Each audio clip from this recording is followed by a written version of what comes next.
Bonjour à tous, bienvenue dans Éclat d'âme, le podcast, notre émission qui s'intéresse aux émotions et à la manière dont Dieu peut les transformer en véritable force de vie.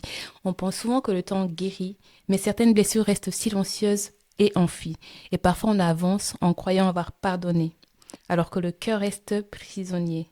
Dans l'émission d'aujourd'hui, on va parler des blessures familiales, du pardon, mais on va aussi voir la restauration que Dieu peut nous apporter. Et pour parler de ce sujet, j'ai le plaisir d'accueillir Merveille. Merveille, bonjour.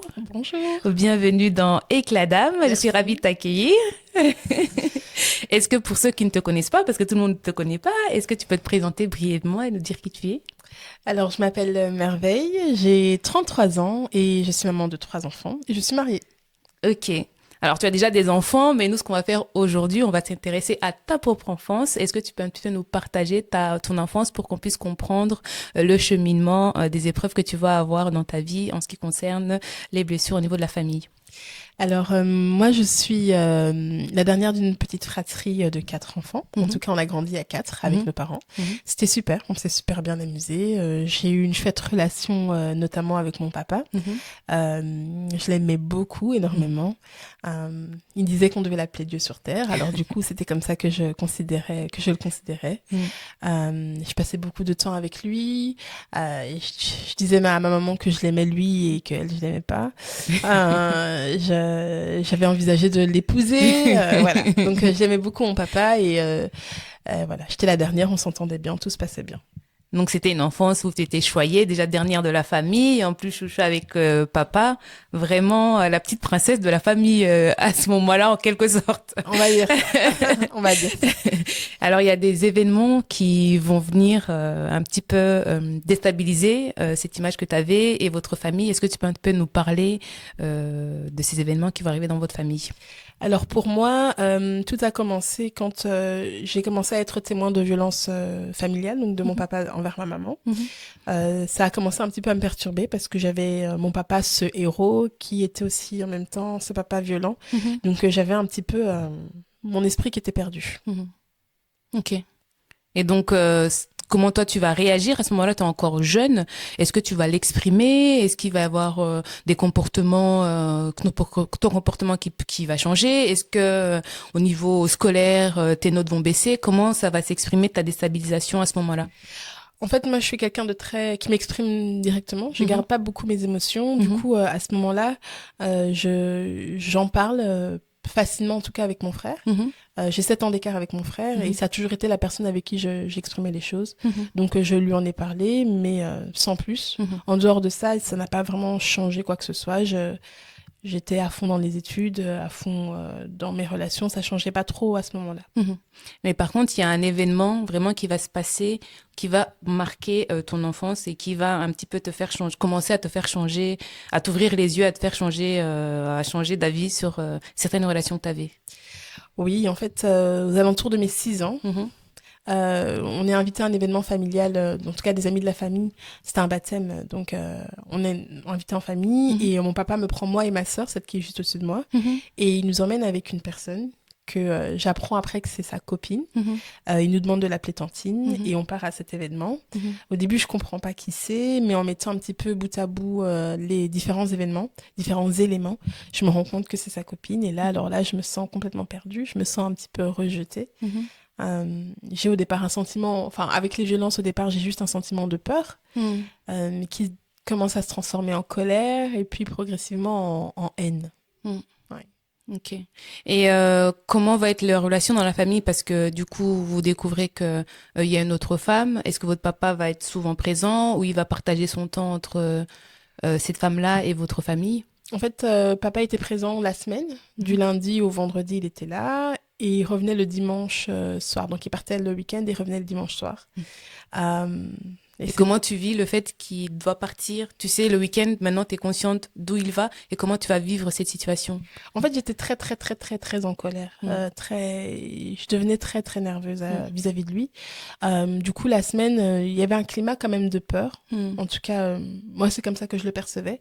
J'avais peur qu'une une dispute éclate peu importe la raison. Et c'était un peu partout, hein. Même quand j'étais dans la rue, si j'entendais un bruit, une porte de voiture claquer ou quelqu'un qui criait, j'avais toujours peur que ce soit les parents qui s'engueulent et que ça devienne violent tout de suite. Mais j'étais très soulagée le vendredi quand il partait. Quand je rentrais de l'école et que je savais que j'allais pas le voir, j'étais très soulagée. Et le dimanche soir, la peur revenait. J'avais toujours cette crainte que ça recommence. Et je vivais dans une vraie peur continuelle, quoi. Est-ce que malgré tout, tu te sens pas un petit peu abandonnée parce que il part, même s'il y a ce climat de père, mais il part quand même dans une autre famille. Est-ce que tu te sens pas un petit peu abandonnée, rejetée par lui, qu'il vous abandonne pendant le week-end? Alors, j'ai commencé à me sentir rejetée plus qu'abandonnée progressivement. Pas parce qu'il partait, mais parce que il montrait des signes de rejet. Je vais par exemple lui souhaiter bon anniversaire. Et je me souviens un jour, j'avais fait une chorégraphie, j'avais fait un petit dessin. Je viens devant lui, je chante, et j'ai pas du tout de répondant. Il a même pas levé les yeux, il mangeait, il a même pas levé les yeux. Et là, je me sens rejetée. Je me suis encore plus sentie rejetée quand j'ai appris qu'il avait d'autres enfants après moi. Là, je me suis sentie encore beaucoup plus rejetée, vu que j'avais un peu l'impression, enfin, c'était peut-être stupide de ma part, mais je me disais que j'étais son enfant chéri. Et puis, je me rends compte qu'il y a d'autres enfants et je sens toutes les petites réactions du quotidien où je me sens rejetée. Du coup, j'ai vraiment nourri un sentiment de rejet, au fait. Ok. Et alors, pour le coup, en entendant qu'il avait d'autres enfants, bon, je sais que tu me l'as décrit dès le départ, tu étais la dernière, tu avais une relation excellente avec ton papa. Est-ce que à ce moment-là, tu vas avoir envie de rencontrer ses enfants ou ça ne s'intéresse absolument pas? À ce moment-là, tout ce qui concerne mon père fallait pas m'en parler. Donc, que ce soit lui, que ce soit sa copine, que ce soit les autres enfants, fallait juste pas m'en parler. Et j'avais une colère, quoi. Donc, il fallait pas m'en parler. Pas du tout. Mais du coup, je sais qu'en discutant avec toi, tu m'avais partagé que tu as donné ta vie au Seigneur assez jeune. Quelle place Dieu va occuper pendant cette période? Alors moi, j'ai donné ma vie au Seigneur, j'avais 4 ans, et c'était de vrai, hein, comme dirait ma fille. Mais donc, je me souviens très bien que c'était avec toute ma conscience que j'ai donné ma vie au Seigneur à 4 ans. Mais j'ai commencé à cheminer avec lui plus tard, durant l'adolescence. Je me souviens d'une fois, j'avais à peu près 13 ans, et c'était vraiment une situation un peu chaotique à la maison à ce moment-là. C'est la première fois où j'ai vraiment, vraiment prié Dieu, au fait. Donc, je me suis mise dans ma chambre et j'ai dit, Seigneur, je vais pas arrêter de te prier si tu m'aides pas. Il faut que tu viennes m'aider, il faut que tu viennes m'aider, il faut que tu viennes m'aider. Et c'est la première fois où j'ai vraiment prié. Le temps, d'ailleurs, était passé très vite. J'avais vraiment prié longtemps. Et ce jour-là, c'était un jour où je m'étais dit que s'il ne venait pas m'aider, je mettrais fin à mes jours. Ok. Et donc, je me souviens très bien, je me suis mise devant la fenêtre, je me suis dit, il faut que tu viennes m'aider, il faut que tu viennes m'aider. Et j'avais rien ressenti. Et j'ai ouvert la fenêtre pour me jeter et il pleuvait. Et je me suis retenue. Je me suis dit, Seigneur, c'est ça le signe pour que je me jette pas? Et je me suis pas jetée à cause de ça. Ok. Voilà.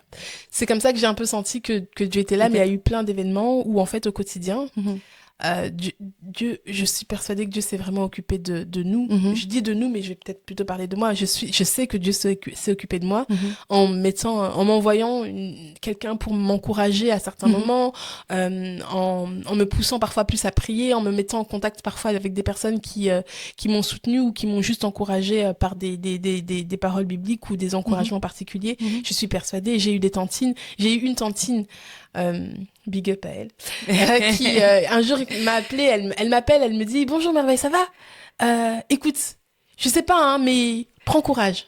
Tu te concentres sur tes études, tu fais ce que tu as à faire, tu quittes la maison après et tu t'en fous de ce que les parents font. Ok. Et c'est le genre de paroles qui me sont restées. Et jusqu'aujourd'hui, quand il y a quelque chose qui se passe, je me rappelle. Repenses à... Elle m'avait dit ça. C'est plein de petites choses comme ça où je vois la main de Dieu. Et il y a toujours eu mon oncle qui a investi pour moi dans la prière. Big up à lui aussi. Non, mais vraiment, il a investi son temps, sa personne dans la prière pour que ça aille. Il était aussi présent pratiquement, mais il a aussi beaucoup investi dans la prière. Donc, tu te raccrochais au Seigneur malgré ce que tu vivais dans ta famille, tu savais qu'à un moment donné, tu avais déjà répondu avec la pluie, n'est-ce pas? Tu avais dit que voilà, c'était pas le moment. Et tu t'es raccroché à lui, parce qu'il y avait aussi un entourage qui te permettait de baigner dans cette atmosphère aussi de prière et qui t'encourageait en ce sens-là. Oui. Donc tout à l'heure, dans ta présentation, tu disais que tu es mariée aujourd'hui, oui. Toi-même tu as 3 enfants, oui. Et donc tu es passée de l'autre côté, on va dire. T'as le rôle de parent maintenant, oui. Et tu peux un petit peu voir ce que c'est d'élever des enfants, peut-être des difficultés qu'il peut y avoir, les challenges que les parents peuvent avoir. Est-ce que ça t'a permis de te dire que il faut que tu revoies ta relation avec ton papa, vous vous êtes éloignés? Est-ce que c'est à ce moment-là que le pardon a commencé à jaillir dans ton cœur comme ça, en tant que parent, ou avant même d'être parent? À quel moment tu t'es dit, il faut que je revoie la relation avec mon papa et que j'apprenne à pardonner? Alors, cette idée de vouloir pardonner a commencé bien avant que je me marie et que j'ai des enfants. C'était aux alentours de mes 16 ans. Un petit peu avant que je me fasse baptiser, je cheminais avec Dieu. Et donc, en cheminant avec Dieu, plus on se rapproche de lui, plus Dieu met en lumière des choses qui doivent évoluer. Et il y avait ce point-là, le point du pardon qui devait évoluer. J'avais une très grande colère, mais je savais que Dieu voulait que je pardonne.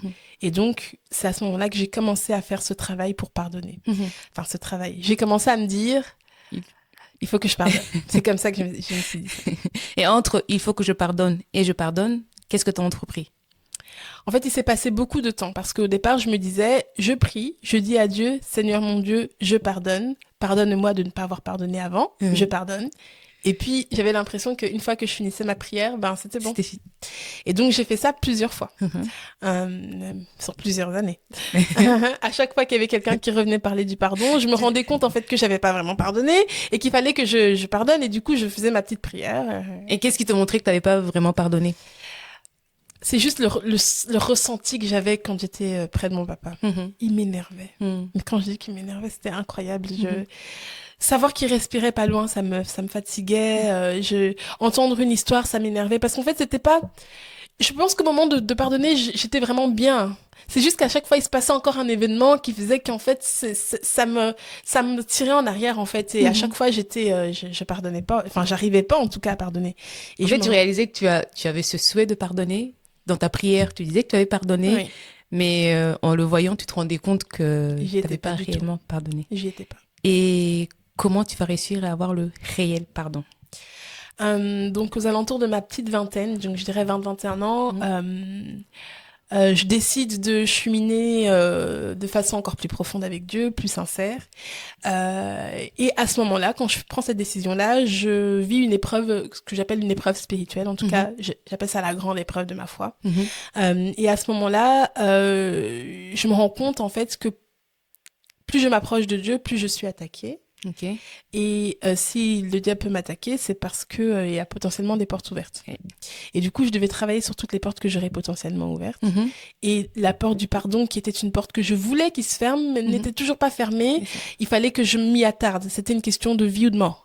C'était soit je traite ça, soit le diable a accès à ma vie et je me retrouve soit à l'asile de fous, soit au cimetière. Et donc, il fallait vraiment que je m'y attarde. Et c'est à ce moment-là que j'ai commencé à faire vraiment un travail concret. Concret. Mais c'est un travail qui va se faire en quelques jours, quelques semaines, quelques mois, des années? Il va se faire en à peu près, je dirais, 1 ou 2 ans. Donc c'est un processus que tu vas suivre sur... Au lieu de me dire, il faut que je pardonne et j'attends que ça vienne comme ça, je me suis posé la question pourquoi j'arrivais pas à pardonner. Et j'ai traité en fait toutes les blessures que j'avais, couche par couche.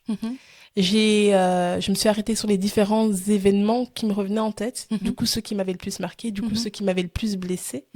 Et j'ai travaillé couche par couche, en priant, en disant Seigneur, voilà, il s'est passé ça, j'ai ressenti ça à ce moment-là, ça s'est passé comme ça, j'aimerais pouvoir me détacher de cette blessure. Et progressivement, en prenant le temps, ça a commencé à porter du fruit. Je crois qu'on ne l'a pas évoqué, mais tout à l'heure, en attendant de faire le tournage du podcast, on échangeait et tu me parlais de ta sœur, il y a une de tes grandes sœurs qui avait une place particulière dans la famille et qui a été en quelque sorte une source d'inspiration pour toi aussi dans ce processus de pardon. Oui. Donc ma sœur, que je trouve très bizarre positivement. Elle a subi un rejet qui, pour moi, n'a pas... Enfin, pour moi, il était très, très fort. Quand je voyais ça, jusqu'aujourd'hui, quand je me souviens de ce qu'elle a vécu, je trouve que c'était très, très, très, très, très, très fort. Ce qui m'a marqué, c'est que, donc, à cette approche de ma petite vingtaine, justement, quand moi, je décide de faire mon travail, c'est la période où elle se marie.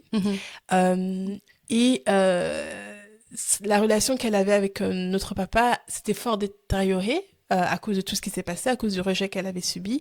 Mais apparemment, elle avait fait un travail à l'intérieur d'elle, quelque chose que nous, on n'avait pas vu.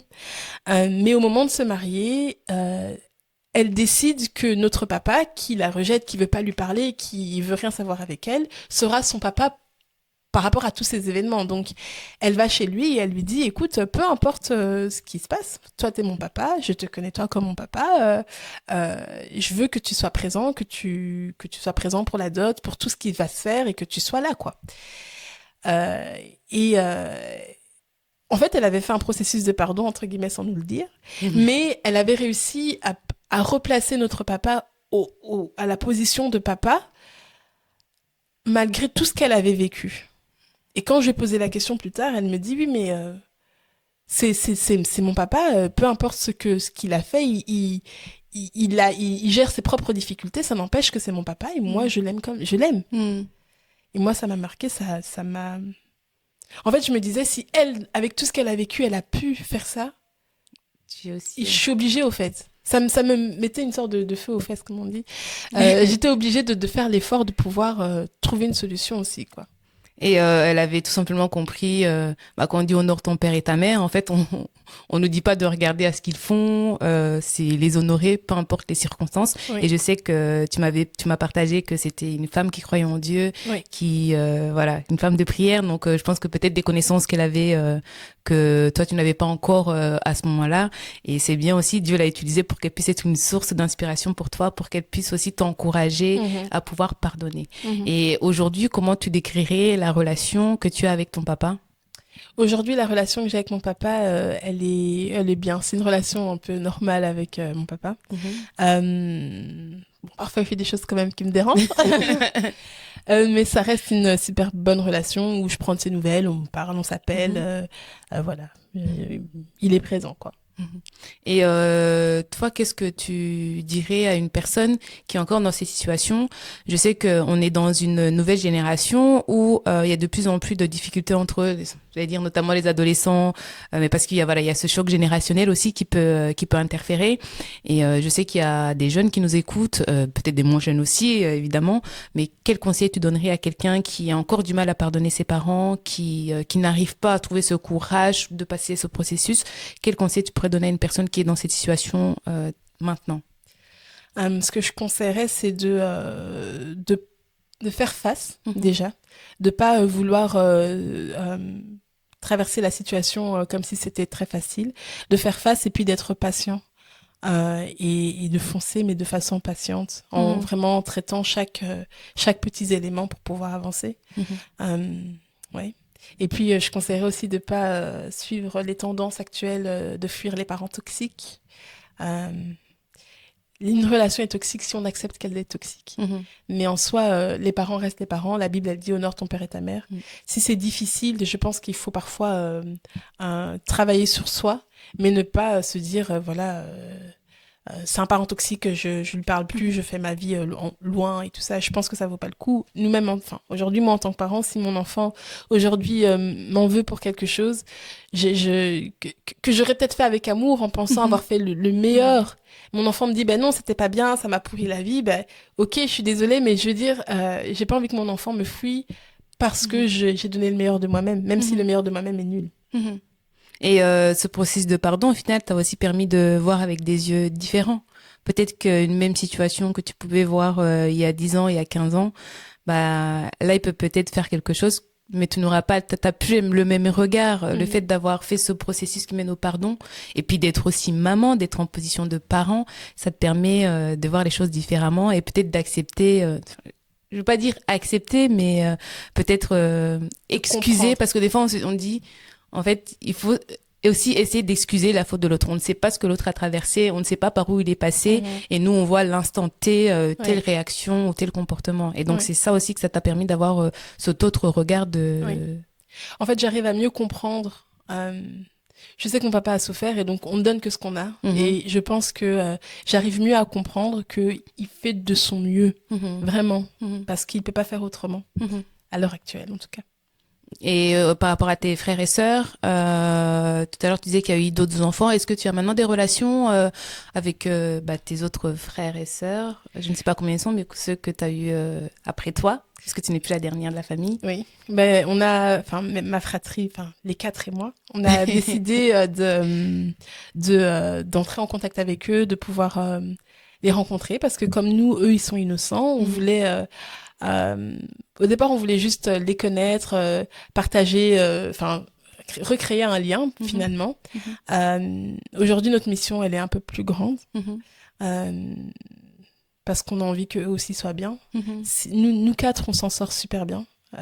Et on a aussi envie que ils sont 3, qu'ils puissent aussi s'en sortir super bien, que ce soit au niveau de la société, mais aussi émotionnellement et idéalement avec Dieu aussi. Donc, vous êtes en relation. On est en contact, on est en relation, on partage des moments et voilà. C'est un signe qu'on est passé à autre chose. Et pendant tout ce temps-là, est-ce que... je sais que souvent, il y a des gens qui sont marqués par des personnages de la Bible qui les inspirent ou peut-être un passage qui va devenir un réma pour toi. Est-ce que tu as eu ce genre d'inspiration venant de la Bible ou quoi? Alors, j'ai pas eu de personnage qui m'a inspirée. J'avais juste... j'ai même pas regardé la référence, mais il y a un passage biblique qui dit qu'il y a aucune tentation, aucune épreuve qu'on vit qui va au-delà de nos capacités. Ça m'a beaucoup encouragée parce que je me disais que au moment où j'avais l'impression que c'était la fin, là, je me disais, je devais me rappeler que en fait, c'est pas trop dur pour moi et que si je vis ça, c'est que ça a du sens et voilà. Que Dieu t'a équipé pour pouvoir surmonter la situation. Ouais. Ok. En tout cas, peut-être que toi aussi qui nous regardes derrière ton écran, tu penses avoir pardonné, mais ton cœur est encore un peu lourd. Tu sens de la lourdeur dans ton cœur quand tu es en contact avec des personnes que tu aimerais pardonner, à qui tu pensais avoir pardonné. Tu te rends compte qu'il y a encore des réactions qui montrent que tu n'as pas encore accordé ton pardon. Vraiment, je t'invite vraiment à prendre le processus que Merveille a suivi. Le pardon ne vient pas en un seul coup. C'est certainement une décision qu'on va prendre, mais ça peut prendre du temps, ça peut être un processus et il faut être patient, comme il nous l'a témoigné, garder cette patience pour aller jusqu'au bout de ce processus. Et Dieu nous rappelle dans la Bible, voilà, qu'il faut pardonner son proche comme on aimerait nous-mêmes être pardonnés, essayer de garder dans l'esprit que nous aussi on fait des erreurs, nous aussi on ne sommes pas parfaites et que lorsqu'on fait des erreurs, on aimerait aussi qu'on puisse nous pardonner des différentes erreurs qu'on a commises. Merveille, merci beaucoup d'avoir partagé ton témoignage, d'être venu dans le podcast. Et j'espère qu'on se retrouvera très bientôt pour un prochain épisode.